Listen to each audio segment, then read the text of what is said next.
Parenting can be tough at times, but our faith can guide us on what to do. Today is Wednesday, April 2nd. From Ave Maria Radio, this is Michigan Mornings.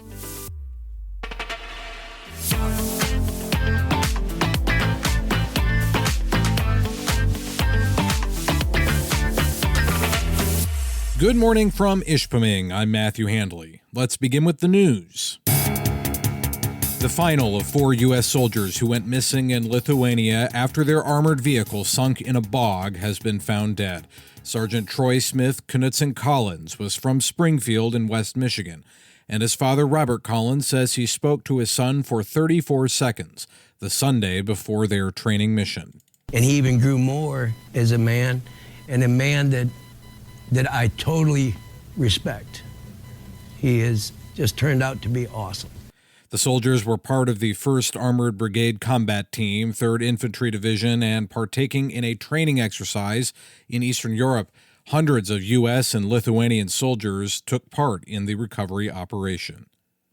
Now an update to a story we brought you yesterday. Wayne County is extending the deadline to make a payment and to avoid property tax foreclosure. Treasurer Eric Sabry released a statement saying the office received 2 bomb threats on Monday, which made them unable to hold some appointments that had been scheduled ahead of the March 31st deadline. Taxpayers now have until April 8th to pay off delinquent taxes, enter a payment plan, or submit paperwork to claim a windfall from foreclosure sales before 2020.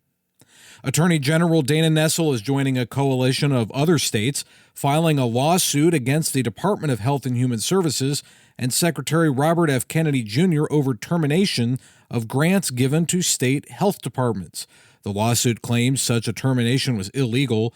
HHS says they terminated the grants, quote, for cause, because they were related to the COVID-19 pandemic, which is now over. The lawsuit claims the end of the pandemic is not a for-cause basis. The Detroit Fire Department says an apartment explosion on Monday was caused by a gas leak on the 1st floor. Officials are still investigating the cause of that gas leak. The explosion and the fire injured at least 13 people, with 2 adults still in critical condition. The building was partially demolished just hours after the incident. Genesee County Prosecutor David Layton says his office will not be filing charges against a police officer who shot a man during a chase last month. Layton says the officer only fired his gun after the suspect began shooting at police and that he acted in self-defense. The suspect in the incident, Robert Nowotny of Swartz Creek, led police on a 24-minute chase. On the auto beat, General Motors is reporting a 17% sales increase in the first quarter compared to last year. The company sold nearly double the amount of electric vehicles, making GM the second largest seller of EVs in the United States. Meanwhile, Ford Motor Company is reporting U.S. new vehicle sales dropped by over 1% in the first quarter compared to a year ago. The company says the drop is due to rental fleet sales and the discontinuation of their Transit Connect van and Ford Edge SUV. You're listening to your local news and weather on Ave Maria Radio's Michigan Mornings.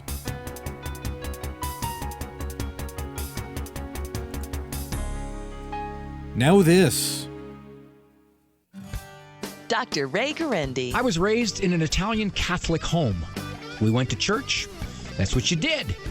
And now that I'm older, I can't thank my parents enough for allowing me to know about our Lord, because ultimately the base that they gave me kept pulling me back to the Catholic Church, even though I wandered as a young adult.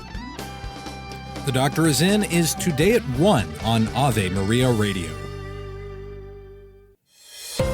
In Detroit, expect rain and snow showers, although it will transition entirely to rain this afternoon today. We have some thunder possible as well, and our high will be near 66. Tonight, showers and possibly a thunderstorm are coming our way. Temperatures will rise to 64 by 8 p.m. We also have a flood watch tonight to 8 a.m. tomorrow morning. Showers continue into the commute tomorrow. We'll have partly sunny skies with a high near 67. Friday will be partly sunny with a high of 56. We have a winter weather advisory in effect in Saginaw until 10 a.m. this morning. We'll have rain, snow, and sleet, all turning to rain after 10 a.m. Some thunders also possible, and our high will be near 62. Tonight, the showers and possibly a thunderstorm continues. We will have temperatures rising to 59 by 8 p.m. Tomorrow, expect mostly sunny skies with a high near 57. It'll be slightly breezy. And Friday will be mostly sunny and cooler with a high near 53.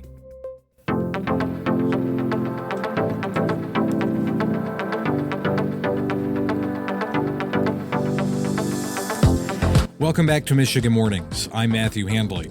Those of us who are parents know that some days can be easier than others.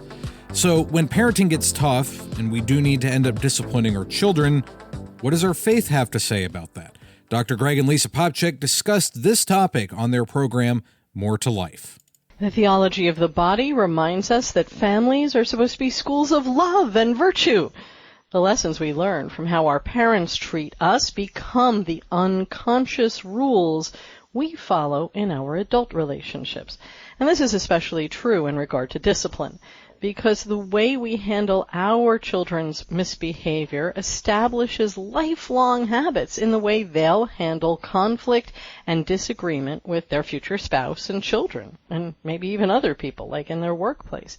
And likewise, although most families don't realize it, the way Catholic parents handle conflict with their children is an important building block of family spirituality. Whenever we have to correct our kids, we need to ask God to help us to be our best selves and teach us how to bring out the best in our child. You know, one of the most important things we can do to be more confident Catholic parents is get in the habit of praying before we correct our kids. You know, ideally, we want to pray with our kids, by saying something like, Lord, help me know how to be the parent my child needs me to be right now, and show them how much I love them. Help me really listen to their needs and concerns and know how to help them meet those needs in godly ways. And help them to be open to the way I'm trying to help. And then, once you've prayed that together with your child, you can begin addressing whatever the problem might be together. Family life becomes a school of love and virtue that the church says it's supposed to be, not by us trying to figure out how to handle discipline issues and conflicts on our own, but by humbly admitting that all of us parents are learning as we go, and then asking God for the help we need to be the parents He wants us to be every day. Check out More to Life weekdays at 10 a.m. here on Ave Maria Radio or on demand with the free Ave Maria Radio app.